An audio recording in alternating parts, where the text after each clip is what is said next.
वइज़ क़ाल इब्राहीम लिअबीहि आज़र अतत्तख़िज़ु अस्नामन आलिहः इन्नी अराक व क़ौमक फ़ी ज़लालिन मुबीन।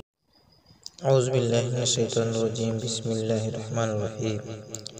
अस्सलाम वालेकुम दोस्तों, जैसा कि हम सभी जानते हैं कि मुसलमानों में दरियाए फ़ुरात बहुत ज़्यादा मशहूर है। इसको बहुत ज़्यादा अहमियत दी जाती है। इसके पीछे की वजह है कि इस मशहूर दरिया से जुड़ी हुई एक भविष्यवाणी यानी पेशन गोई जो आज से लगभग 1450 साल पहले अल्लाह के आखिरी नबी सल्लल्लाहु अलैहि वसल्लम की तरफ से की गई थी। एक हदीस में हज़रत मोहम्मद मुस्तफ़ा सल्लल्लाहु अलैहि वसल्लम ने इरशाद फरमाया कि क़यामत उस वक्त तक कायम नहीं होगी जब तक दरियाए फ़ुरात के नीचे से सोने का पहाड़ न निकल आए।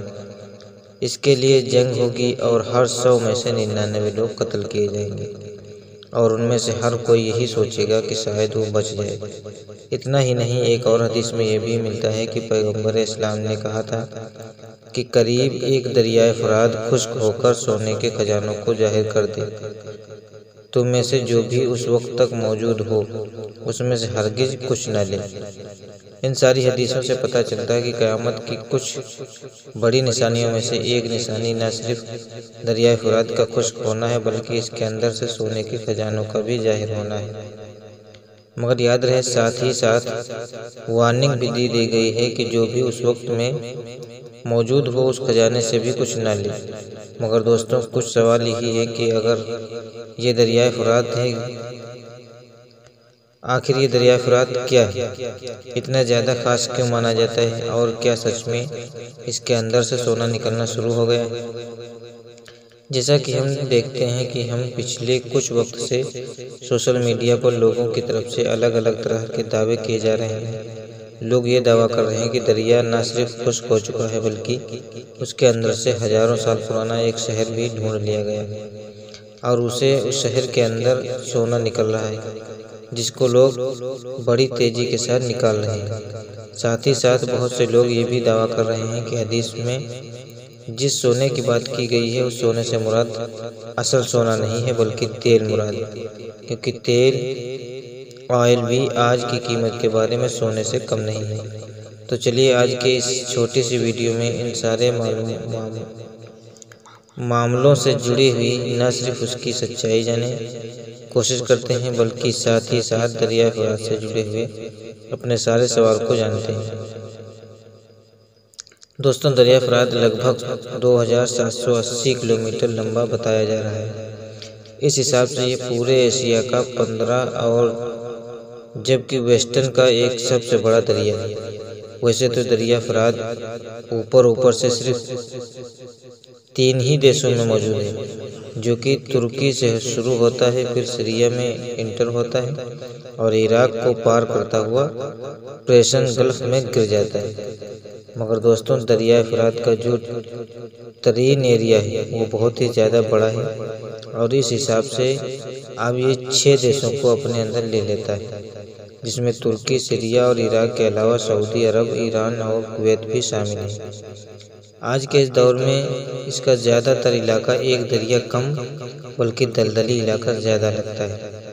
वैसे भी ये दरिया बहुत सारी खाइयों और घाटियों से होकर गुजरता है। इसे दरिया के लिए सबसे पहला डैम 1970 में बनाया गया था। उसके बाद उसे लगातार स्पेशल तुर्की और सीरिया के इलाके में एक के बाद एक डैम बनाए गए। लगातार डैम बनने की वजह से अभी तक इसे दरिया में बहने वाले पानी का बहाव भी काफ़ी कम हो चुका है। 15 अप्रैल 2014 को तुर्की ने एक डैम की मदद से दरिया को बहाव बिल्कुल ही रोक दिया था, जिसकी वजह से तुर्की और सीरिया के बॉर्डर बिल्कुल पूरी तरह से खुश्क हो चुका था। और कुछ वक्त पहले ही अचानक से ये दावे भी किए गए थे कि इसे दरिया की सूखने की वजह से उसे दरिया के अंदर से एक शहर भी दरियाफ्त हुआ है, जिसको लगभग 3500 साल पुराना बताया जा रहा है। मगर बाद में ये सब दावे गलत साबित हुए, क्योंकि जिस शहर की बात की जा रही थी वो दरअसल दरिया फुरात में नहीं बल्कि दरिया दजला के सूखने की वजह से इसके अंदर से दरियाफ्त हुआ था। मगर एक बार फिर से आखिर सवाल यही है, तो आखिर दरिया फुरात का मामला क्या है? क्या दरिया फुरात सच में सूखा हो चुका है? क्या उसके अंदर से सोना बड़ी मिकदार में निकल रहा है?